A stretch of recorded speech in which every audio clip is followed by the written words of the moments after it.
네, 안녕하세요. 지금 현재 제가 타고 있는 모델은 소나타 센슈어스 모델입니다. 잘 아시겠지만 그 기존 소나타에 이 1.6 터보 엔진이 올려진 그런 모델인데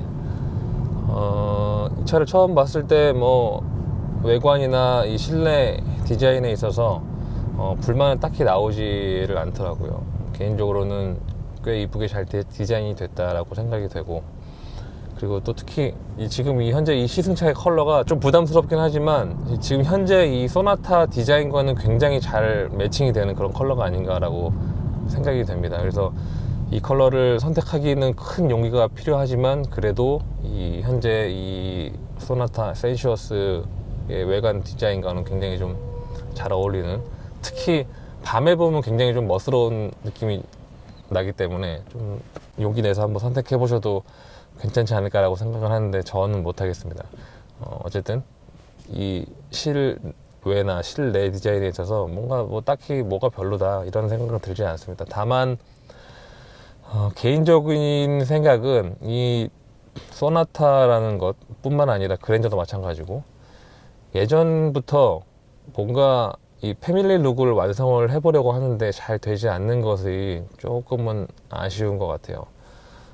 독일차 같은 경우는 이제 클래스로 차를 나누잖아요. 뭐 벤츠는 뭐 C, E 뭐 이런 식으로 나누고, BMW는 뭐 이제 앞에 숫자가 들어가고, 아우디 역시 이제 앞에는 아우디 A와 그 다음에 뒤에는 이제 숫자를 넣어서 이렇게 클래스를 나눠서 한 브랜드 안에 이제 소분류를 하는데, 이 현대차 같은 경우는 현대차라는 그 큰 카테고리 안에 또 큰 카테고리인 그 소나타, 그랜저 뭐 이런 식으로 독립적인 어떤 그런 모델들이라는 느낌이 좀 강한 것 같아요. 그래서 물론 뭐 장단점이 있겠지만 이 BMW나 뭐 벤츠나 아우디 같은 그런 독일 차들은 그냥 겉에서 봤을 때 아우디다, 뭐 BMW다, 그리고 뿐만 아니라 이렇게 실내에 이제 탑승을 했을 때 이거는 벤츠 실내다, BMW 실내다, 이런 느낌이 이제 딱 줘서 어떤 그 브랜드에 대한 개성이 이제 이 구매자나 이 탑승자로 하여금 머리에 박히게끔 하는데, 현대 같은 경우는 그런 현대 자체의 어떤 개성이나 그런 브랜드의 특색이 없어서, 예를 들어서 이제 YF 소나타를 탔을 때 이제 잘 모르던 사람이 타면 이게 YF 소나타인지 뭐 LF 소나타인지 아니면 현재 지금 이 DN8 이 소나타인지 알 길이 없습니다. 물론 뭐 무작정 이제 독일 차를 따라하는 것이 좋은 것이다 라고 얘기하는 것은 아닙니다만, 그래도 이 자동차를 먼저 만들고 선진화된 문화를 갖고 있는 사람들이 다 생각이 있어서 그렇게 하지 않았을까 라고 생각이 돼요. 물론 현대가 지금 현재 그 실외 디자인에 있어서 그런 자기들만의 컬러를 확립해가는 과정일 수도 있는데, 그 과정이 지금 너무 오래 걸리지 않았나. 제가 알기로는 YF 소나타 출시할 때부터 어떤 그런 패밀리 룩을 이어가 보겠다라고 얘기를 했던 것 같은데, 이제 YF 소나타가 이제 2009년에 출시됐으니까 이제 10년이 지났거든요. 근데 10년이 지났는데 아직까지 좀 그런 현대만의 개성이 확립이 되지 않은 것은 조금 아쉬운 것 같습니다.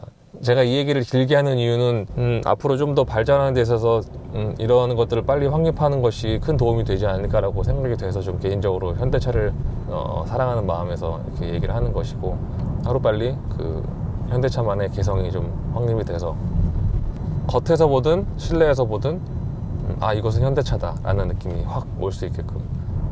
그리고 이 외관 그 디자인에서 개인적으로 아쉬운 점을 한번 좀 이야기를 해보자면, 요즘에 이제 점점 출시되는 그 모양 자체가 이 세단이 아니라 그 스포트백 형상으로 지금 계속 출시가 되고 있어요.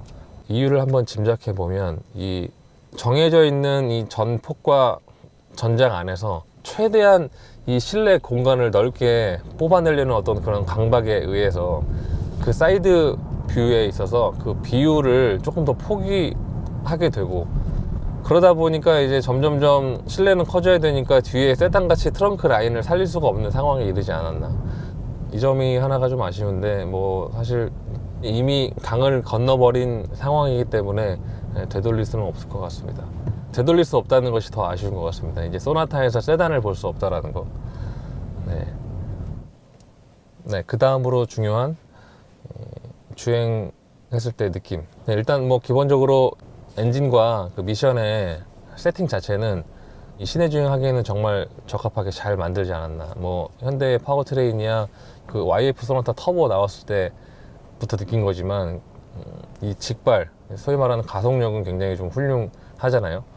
이 차도 현재 지금 1.6 터보인데 1600cc라고 생각이 되지 않을 정도로 굉장히 좀 파워가 있고, 그리고 무엇보다 개인적으로 마음에 들었던 건 이 터빈 자체를 막 욕심을 내서 큰 것을 쓴 것이 아니라 다소 이제 좀 자그마한 터빈을 사용함으로써 그 터보 렉을 조금 줄이기 위한 어떤 노력, 그리고 또 이제 조금 더 스풀업이 빨리 일어나서 가속이 빨리 되게끔 하는 그런 어떤 세팅이 참 잘 하지 않았나라고 생각이 되고, 그리고 이 드라이브 모드를 조정하면서 주행을 해보면 컴포트나 그 스포트 그 모드들을 넘나들면서 주행할 때 굉장히 좀 드라마틱하게 변하는 그런 엔진 반응도 굉장히 훌륭하고, 네, 미션 역시 이제 스포트 모드에서는 조금 더 변속이 굉장히 늦게 이루어지면서 최대한 RPM을 끌어올리게끔 세팅을 하는 것도 굉장히 좀 좋은 것 같습니다.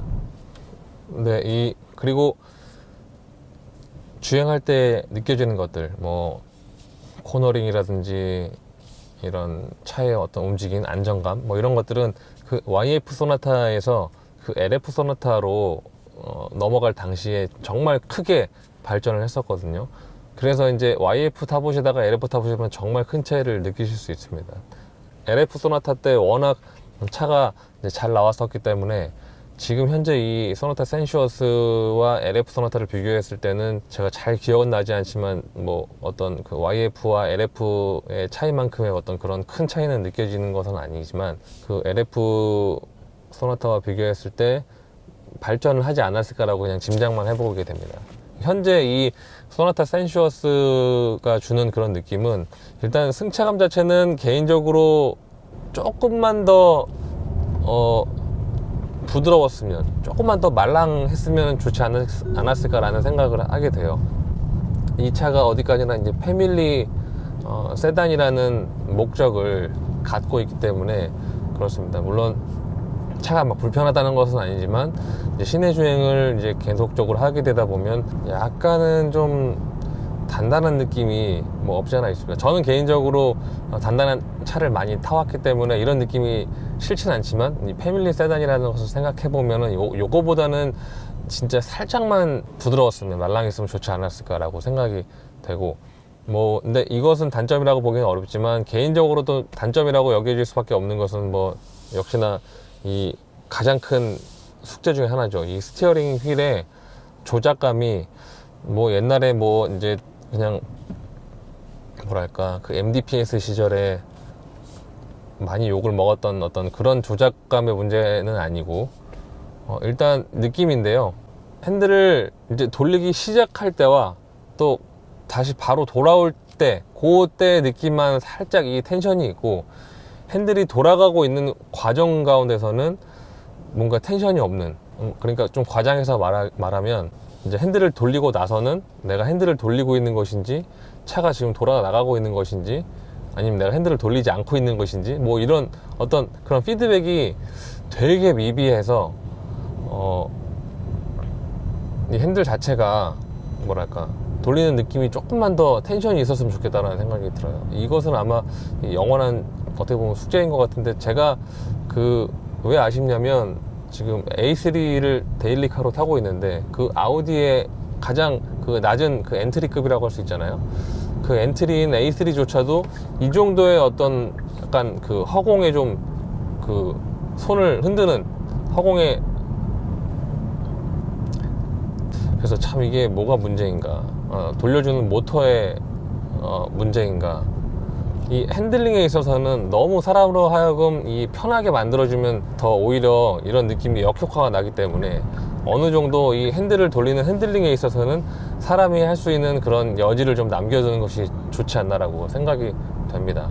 개인적으로 가장 아쉬웠던 점이 이 핸들의 어떤 조작감이 좀 아쉬웠고, 또 하나 좀 트집을 잡아보자면 이 엔진 사운드가 차는 잘 나가는데 차가 너무 괴로워하는 그 비명 소리가 너무 생으로 잘 들리다 보니까 굉장히 좀 밟기 민망해지는, 예전에 그 벨로스터에 한번 적용됐었던 그 사운드 제너레이터가 있었어요. 그때 그런 느낌도 되게 괜찮았었거든요. 그래서 사운드 제너레이터가 있었으면 조금 더 이제 드라이빙 할 때 이질감이 좀 덜 들지 않나. 그리고 제가 또 깜짝 놀랐던 것은 소나타의 이 제동력이 굉장히 훌륭하더라고요. 제가 이제 아무 생각 없이 제동을 했다가 이 몸이 앞으로 숙여지면서 이 머리가 이 선바이저에 닿을 정도로 어떤 그런 제동력, 강한 제동력을 느낄 수 있었습니다. 정말 깜짝 놀랐거든요. 약간 이 초반에 담력이 굉장히 강하게 오는 그 아우디와 폭스바겐 계열의 차량과 좀 제동 느낌이 좀 비슷한 것 같아요. 그리고 저속에서의 이제 초반 담력만 좋은 것이 아니라 어느 정도 고속에서 브레이킹을 해도 충분히 강한 제동력을 느낄 수 있다는 것은 굉장히 좀 놀랍고 또 좋은 점이 아닌가. 네, 제동력이 너무 좋길래 제가 이제 브레이크를 한번 살펴봤더니 이 디스크 자체의 구경은 많이 커지진 않았지만 브레이크 패드의 그 면적을 키움으로써 그런 제동력이 좋아지는 것을 꾀하지 않았나. 그리고 아마 모르긴 몰라도 그 패드 면적만 넓어진 것이 아니라 패드의 재질 자체도 조금씩 더 발전을 시켜서 이런 강한 제동력을 느낄 수 있게끔 하지 않았나라고 생각이 됩니다. 제동력 하나는 정말 많이 좋아진 것 같습니다. 이제 제동력으로 현대차를 더 이상 욕할 수는 없다. 네, 단점을 하나 더 이제 조금 트집을 잡아보자면, 현재 이 차에는 그 앰비언트 라이트라고 하는 그 소위 말하는 무드등이 적용이 되어 있어요. 근데 이 무드등을 적용을 했는데 이게 밤에 봤을 때 유심히 봐야 보일 정도의 그런 밝기, 이 굉장히 좀 아쉬운 것 같습니다. 이럴 거면은 아예 하지를 말든가 라는 생각이 들더라고요. 셋업에서 찾아봤더니 분명히 밝기는 최대거든요. 그런데도 불구하고 정말 유심히 봐야 되는 이런 앰비언트 라이트라니. 요즘에 보시면 아시겠지만 신형 아우디도 마찬가지고 그 앰비언트 라이트가 굉장히 그 인테리어의 그 한 라인을 차지할 정도로 과감하게 이제 밝기도 밝고 그렇게 지금 나오는 추세인데, 이 차 같은 경우는 아예 진짜 뭐 거의 유심히 봐야 보인다라는 것은 글쎄요. 그리고 더 웃긴 것은 왜 앞에만 해주고 뒷 도어는 안 해주는가.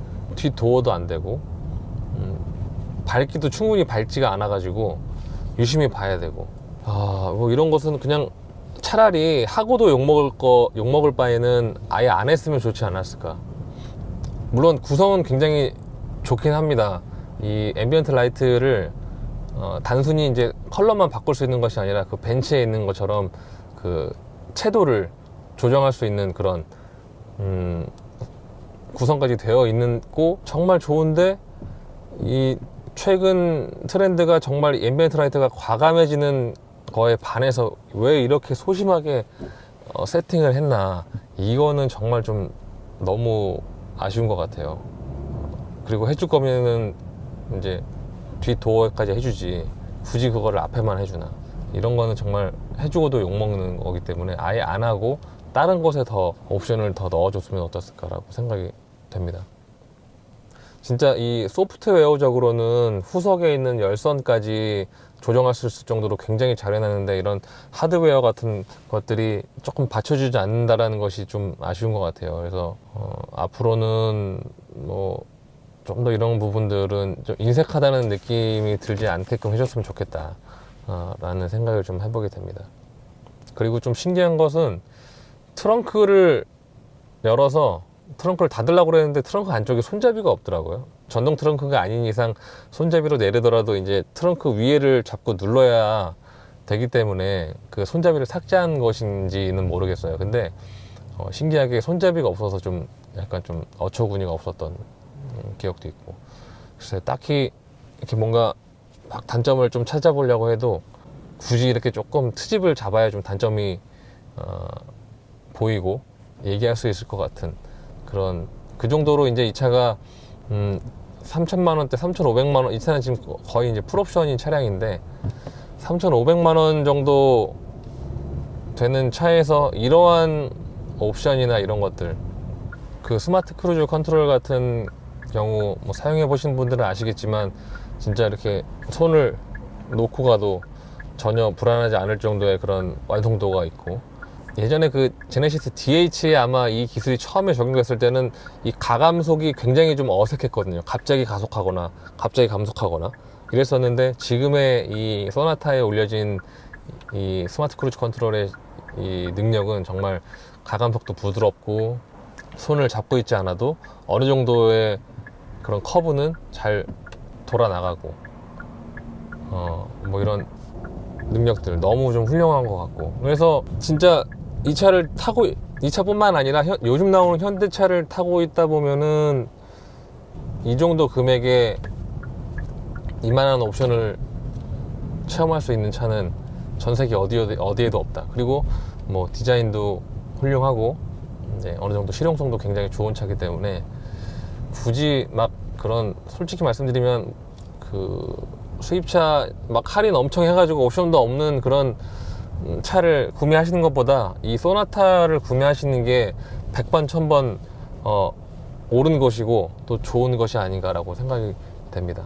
네, 그러면 소나타 리뷰는 여기 이쯤에서 마쳐야 할 것 같고요. 다음번에 이제 그랜저 리뷰에서 한번 또 찾아뵙도록 하겠습니다. 감사합니다.